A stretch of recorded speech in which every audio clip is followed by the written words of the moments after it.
बिस्मिल्लाहिर्रहमानिर्रहीम। ये problem differential calculus के सक्सेसिव डिफरेंशिएशन चैप्टर से है जिसमें यूज़ होगी लेबनिज़ थ्योरम।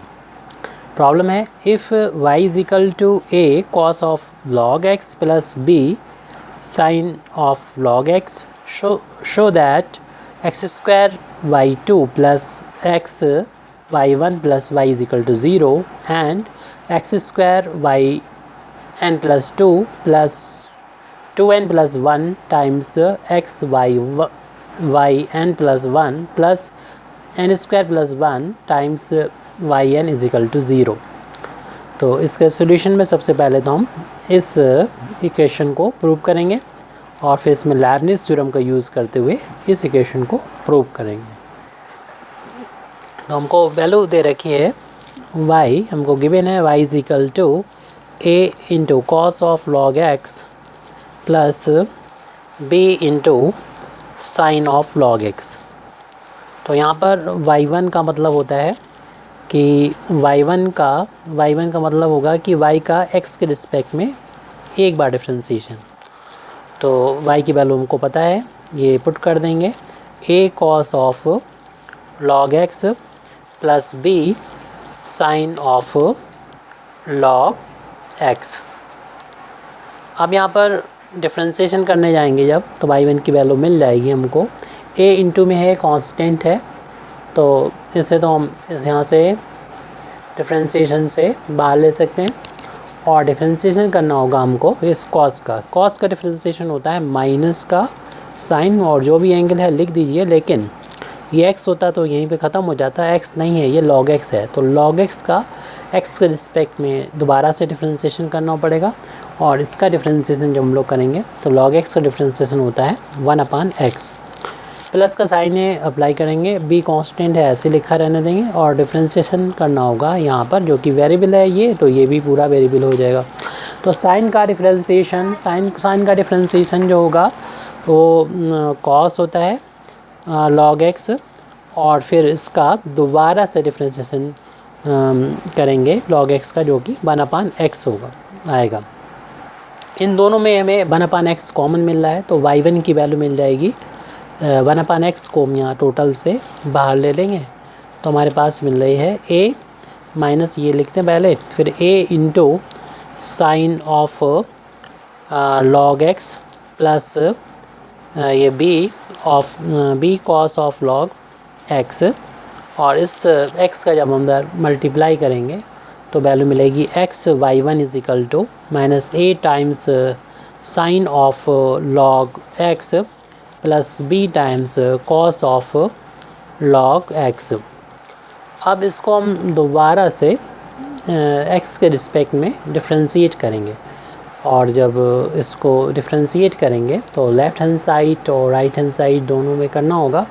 जब लेफ़्ट हैंड साइड में x के रिस्पेक्ट में डिफ्रेंशिएट करेंगे तो first function as it differentiation of second, y1 का डिफ्रेंशिएशन करेंगे दोबारा से तो y2 आ जाएगा, इसे यानी y का दो बार डिफ्रेंशिएशन को ये डिनोट कर रहा है। First function as it differentiation of second plus second function वैसा ही, और फर्स्ट का डिफ्रेंशिएशन करेंगे, x के रिस्पेक्ट में डिफ्रेंशिएशन 1 होता है। अब राइट हैंड साइड में माइनस a इंटू में है, कांस्टेंट है, बाहर ले लेंगे। साइन का डिफ्रेंशिएशन तो कॉस हो गया, और फिर जिस तरीके से ये x नहीं है तो इसका दोबारा से डिफ्रेंशिएशन log x से करेंगे तो 1/x आ जाएगा। इसी तरीके से यहाँ पर b इंटू में है, कांस्टेंट है, बाहर ले लिया, और फिर हम यहाँ पर cos x का डिफ्रेंशिएशन करेंगे, और cos x का डिफ्रेंशिएशन होता है माइनस का साइन, और ये log x है तो log x लिख देंगे। x नहीं है तो इसका दोबारा से डिफ्रेंशिएशन करेंगे, तो log x का डिफ्रेंशिएशन जब हम लोग दोबारा से करेंगे तो इंटू इसका आ जाएगा डिफ्रेंशिएशन 1/x आ जाएगा। दोबारा से हमें इसमें 1/x दोनों में कॉमन नज़र आ रहा है राइट हैंड साइड में, तो 1/x को जब कॉमन लेंगे तो हमारे पास बचेगा, और साथ में देखिए माइनस भी कॉमन आ रहा है, माइनस इस वाले टर्म में भी है, प्लस के बाद और प्लस से पहले ये इस वाले टर्म माइनस है, तो माइनस को भी कॉमन ले लेते हैं, तो हमारे पास प्लस में बचेगा a cos of log x plus 1/x बाहर निकल चुका है, और ये भी माइनस प्लस हो चुका है, b sine of log x। इस x का हम अगर राइट हैंड साइड से इसको लेफ़्ट हैंड साइड में ले जाएंगे और मल्टीप्लाई कराएंगे तो इस x में ये मल्टीप्लाई होगा तो ये बन जाएगा x² y2 प्लस इस 1 में इंटू होगा तो x हो जाएगा y1। लेकिन हम इसको अगले स्टेप में लिखना होगा तो ये वैल्यू मिल जाएगी x² y2 plus x y1 और क्योंकि x को हम इस तरफ लेफ्ट में ले गए माइनस उसके बाद 1 का इसमें इंटू करेंगे तो यही आ जाएगा। और ये वैल्यू हम देख सकते हैं जो हमें y की वैल्यू दे रखी थी उसी के इक्वल है ये। यहाँ इसको अगर हम ध्यान से देखें तो ब्रैकेट के अंदर की जो वैल्यू है वो वही है जो y की वैल्यू है, तो इसे हम शॉर्ट में y के इक्वल लिख लेंगे क्योंकि हमें जो प्रूव करना है वो भी इसी फार्म में आ रहा है। इसलिए लेफ़्ट हैंड साइड में तो जैसा लिखा है वैसे ही हम लिख देंगे अगले पेज पर x² y2 plus x y1 और राइट हैंड साइड में हमने बोला ब्रैकेट के अंदर जो भी है वो y के इक्वल है। इसको जब हम ट्रांसपोज करेंगे लेफ्ट हैंड साइड में तो प्लस का हो जाएगा x² y2 plus x y1 plus y is equal to 0 और ये हमें प्रूव करना था वो इसका फर्स्ट पार्ट प्रूव हो चुका है।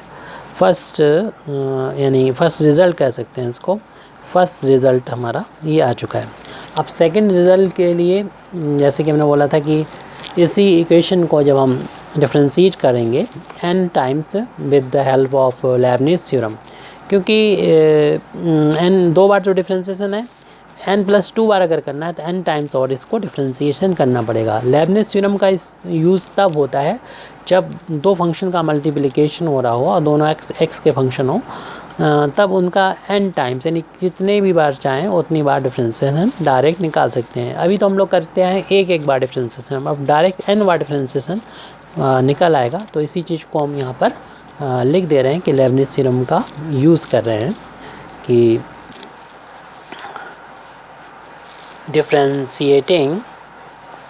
Differentiating n times by Leibniz theorem. तो लेबनिज़ थ्योरम का यूज़ करते हुए बाई लेबनिज़ थ्योरम तो इसको जो इक्वेशन हमारे लास्ट में मिला है इसको हम डिफरेंशिएशन करेंगे n टाइम्स। तो इसको ऐसे करके लिख सकते हैं कि हम n टाइम्स x के रिस्पेक्ट में डिफरेंशिएशन कर रहे हैं, क्योंकि यहाँ पर d का मीनिंग है कि dy/dx और अगर n बार डिफरेंशिएशन करना है तो इसका मतलब इसको हमने dn से लिख दिया इस तरीके से। तो अभी हम इसको अंदर ऑपरेट कर लेंगे तो x² y2 plus x y1 plus y is equal to, जब 0 का भी डिफरेंशिएशन करना पड़ेगा n बार तो वो तो 0 ही आएगा। इसको अंदर ऑपरेट तीनों पर कर देंगे लीनियर प्रॉपर्टी का यूज़ करते हुए dn x² y2 plus dn x y1 यानी n बार डिफरेंशिएशन हमें करना है इन तीनों टर्म का अलग अलग। राइट हैंड साइड में 0 का तो एक बार में डिफरेंशिएशन 0 होगा। अब यहाँ पर इन दोनों में क्योंकि ये दो फंक्शन के मल्टीप्लिकेशन है यहाँ पर उनका n बार डिफरेंशिएशन करना है, यहाँ पर लेबनिज़ थ्योरम अप्लाई हो जाएगी। यहाँ पर तो डायरेक्ट हो जाएगा एक ही टर्म है इसलिए, तो जब मल्टीप्लिकेशन होता है तो उसके लिए यूज़ करते हैं n बार। तो फार्मूला होता है तो याद रख के चलें NC0। अब जो पॉलिनोमियल दिखाई पड़े आपको यानी जिसका आगे चल के इसका अगर 2 बार डिफरेंशिएशन कर देंगे तो कांस्टेंट हो जाएगा, तीसरी बार 0 हो जाएगा, तो उसको आप पहले लिख लें। पहले लिखने का मतलब है उसे लेबनिज़ थ्योरम का v, u और v दो होते हैं फंक्शन, तो उसमें v फंक्शन मान लें और इसको हम यहाँ पर पहले लिख दे रहे हैं। वैसे तो u को पहले लिखा जाता है और इसी तरीके से आप करेंगे। x² लिख दिया और इस वाले का यानी इसका एक बार भी डिफरेंशिएशन नहीं, 0 बार डिफरेंशिएशन और इस सेकंड वाले फंक्शन का n बार डिफरेंशिएशन बाई 2 का। अभी सिर्फ इसकी वैल्यू के बारे में चल रहा है, यहीं पर हम लेबनिज़ थ्योरम का यूज़ कर रहे हैं, n टाइम डिफरेंशिएशन कर रहे हैं। इसको देखकर अगला टर्म लिख देंगे। यहाँ पर NC0 था तो 0 के बाद फिर 1 आता है और फिर यहाँ पर एक बार भी डिफरेंशिएशन नहीं था आपकी, इसका 1 टाइम्स डिफरेंशिएशन x के रिस्पेक्ट में हो जाएगा। यहाँ पर था n बार डिफरेंशिएशन, अब यहाँ पर एक कम कर लेंगे यानी n-1 टाइम्स डिफरेंशिएशन हो जाएगा इस y2 का। और ये ज़्यादा टर्म इसमें नहीं लिखना पड़ेंगे क्योंकि जब एक बार डिफरेंशिएशन करेंगे तो 2x आ जाएगा और नेक्स्ट टाइम डिफरेंशिएशन में जो कि कांस्टेंट आ जाएगा। तो इसको अगर हम इस डिटेल में ना लिखेगा, शॉर्ट में लिख दें तो हमारा ये आसानी समझने में रहेगी। यानी एक्स स्क्वायर का डिफरेंशियल 2x होता है, तो यहाँ पर हमें 2x लिख लेना चाहिए। इस टर्म को हम कैंसिल कर दे रहे हैं, दोबारा से इसको लिख देंगे तो आसानी लगेगी आपको। तो NC0 फर्स्ट टर्म तो ये हो गया एक्स स्क्वायर और DN/2 प्लस NC1, और यहाँ पर एक बार जब इसका डिफ्रेंसिएशन करेंगे तो 2x मिल जाएगा, और इसका एक कम कर लीजिए, यानी n-1 टाइम्स डिफ्रेंसिएशन करना होगा बाई 2 का। फिर अगला टर्म लिखने में आसानी होगी, इसलिए हमने इसको चेंज किया। वैसे तो सही है, गलती कुछ नहीं है। अब यहाँ पर नेक्स्ट टर्म लिखना है, तो NC1 आ चुका है, जिसके बाद क्या आता है NC2 आता है, 1 के बाद 2, और फिर इसका दोबारा से डिफ्रेंसिएशन करेंगे। 2 तो कांस्टेंट है, x का x के रिस्पेक्ट में डिफ्रेंसिएशन 1 हो गया। फिर यहाँ पर एक और कम कर दीजिए, यहाँ से पहचान हो जाएगी NC यानी n-2 हो जाएगा, यानी हमें डिफ्रेंसिएशन करना पड़ेगा n-2 टाइम्स बाई 2 का डिफ्रेंसिएशन। अब चूँकि ये कांस्टेंट हो चुका है और इसका डिफ्रेंसिएशन 0 आ जाएगा, तो आगे सारे टर्म 0 हो जाएंगे, तो लिखने की कोई ज़रूरत नहीं है। आगे बस यहाँ पर इतने ही टर्म आएंगे, यानी 3 टर्म्स ही आएंगे इसके डिफ्रेंसिएशन में, n बार डिफ्रेंसिएशन में। अब इस वाले को हम लिख लेते हैं, यहाँ पर भी इसी फार्मूले के लगाएंगे, तो शुरुआत होती है NC0 से, और जो x है इसे पहले लिखेंगे और n बार डिफ्रेंसिएशन करेंगे इस बाई 1 का, सेकंड वाले का। फिर NC1 लिखेंगे, इसका एक बार डिफ्रेंसिएशन करेंगे 1 आ जाएगा, और इसमें फिर n-1 टाइम्स डिफ्रेंसिएशन इस बाई 1 का करेंगे। क्योंकि ये कांस्टेंट आ गया, अगली बार में 0 हो जाएगा, तो आप छोड़ दीजिए। अब यहाँ तक कंप्लीट हो गया, और यहाँ पर एक गलती हो रही थी, ये अच्छा हुआ मिल गया। n बार डिफ्रेंस, चूँकि इसको हम ऑपरेट कर रहे थे, तो n बार डिफ्रेंसिएशन करना होगा इस बाई का, और बाई का जब n बार डिफ्रेंसिएशन करेंगे तो yn आएगा, और राइट हैंड साइड में तो 0 आ जा रहा है, क्योंकि y का n बार डिफ्रेंसिएशन किया जा रहा है। अब इसको थोड़ा सा सॉल्व करके हमें लिखना पड़ेगा, हम अपना रिजल्ट ऑब्टेन कर लेंगे। NC0 की वैल्यू हम लोग जानते हैं 1 के इक्वल होती है एक्स स्क्वायर इंटू ये इंडेक्स n जो है वो इसमें जुड़ जाएगा, बाई n+2 आ जाएगा। ये 2 बार डिफ्रेंसिएशन हो रहा था, n बार डिफ्रेंसिएशन और होने लगा, तो n+2 टाइम्स डिफ्रेंसिएशन हो जाएगा। अब यहाँ पर NC1 की वैल्यू निकालना है, तो हम लोग जानते हैं 1 होता है तो ऊपर जो लिखी होती वैल्यू वही आ जाती है, यानी n के बराबर आ गया। फिर ये 2x हो गया, और इसमें ये इसमें जुड़ेगा, तो ये n-1 में 2 जुड़ेगा, तो यहाँ पर y में आ जाएगा n+1 आ जाएगी, इसी तरीके से जैसे पीछे किया था। फिर इसके बाद इसकी वैल्यू रखेंगे, तो हम लोग जानते हैं इसकी NC2 की वैल्यू होती है n-1 अपन फैक्टोरियल 2 होता है, यानी 2 फैक्टोरियल 2 का मतलब 2 × 1, और यहाँ पर भी पहले से 2 × 1 मौजूद है। और ये इंडेक्स बाई में इंडेक्स पहुँच जाएगा, ये इसमें जाके जुड़ जाएगा, तो 2 से 2 कैंसिल हो जाएगा, ओनली yn आ जाएगी। ये तो यहाँ से लेके यहाँ तक वैल्यू हो गई। प्लस अब इसकी वैल्यू को हम लोग लिखते हैं, NC0 की वैल्यू जैसे पहले बताया 1 के बराबर होती है, और ये इसमें जुड़ जाएगा, तो y n+1 आ जाएगी। मीन से एक बार डिफ्रेंसिएशन हो रहा था, n बार और होने लगा, तो n+1 टाइम डिफ्रेंसिएशन y1 का हो गया। प्लस NC1 की वैल्यू n के बराबर होती है, पहले बता दी थी, और इनको इसमें जोड़ेंगे 1 से 1 कैंसिल हो जाएगा, तो ओनली yn आएगा, और इस तरीके से ये दोनों टर्म हो गए। प्लस yn = 0 आ गया। अब इसको थोड़ा सॉल्व कर लेंगे, ये दोनों कैंसिल हो जाएंगे और ब्रैकेट हटा देंगे हम लोग, तो लिखेंगे x² n+2, ये हो गए 2 टाइम्स nxy n+1, ये बचे हैं, प्लस n-1 yn, और इस ब्रैकेट को हटा दीजिए, तो बचा xy n+1 प्लस nyn, और plus yn right hand side में 0। ये yn+2 का तो एक ही टर्म है, तो इसको तो ऐसे ही लिख दें, और हमें प्रूफ जो करना है उसमें आ भी चुका है ये।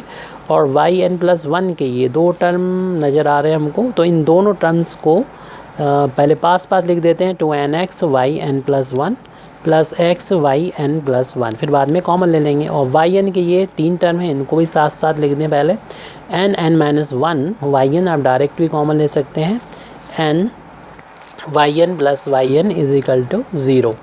अब फर्स्ट टर्म तो ऐसे ही लिखना है, yn+2 आ भी चुका है जो प्रूव करना था, इन दोनों में कॉमन मिल रहा है हमको, तो जितना प्रूव करना उस हिसाब से हम कॉमन ले लेंगे, यानी x और yn+1 कॉमन को हम राइट हैंड साइड में लिख देंगे। इधर बचेगा 2n, चूँकि पूरा ये हमने कॉमन ले लिया है, बाहर ले लिया ब्रैकेट के, तो ये xyn+1 निकल गया, तो 1 बचेगा यहाँ पर। अब इन तीनों टर्म्स में yn कॉमन है, तो उसको हम बाहर ले लेंगे, तो n बचेगा n-1 प्लस ये वाला n बचेगा, और यहाँ पर इस वाले का 1 बचेगा yn को कॉमन लेने के बाद = 0। ये टर्म हमको मिल चुके हैं, जो प्रूव करना आ चुका है, x² y n+2 plus 2n+1 times x y(n+1) और इस n का अंदर मल्टीप्लाई करेंगे तो वैल्यू हो जाएगी n² - n + n और +1 y(n)=0। ये n प्लस माइनस कैंसिल हो जाएगा तो x² y(n+2) plus 2n+1 times x y(n+1) plus n² + 1 y(n)=0। इस तरीके से हमें जो प्रूव करना तो आ चुका है। Thank you very much Indeed for listening me. व आखिर दावाना अल्हम्दुलिल्लाहि रब्बिल आलमीन।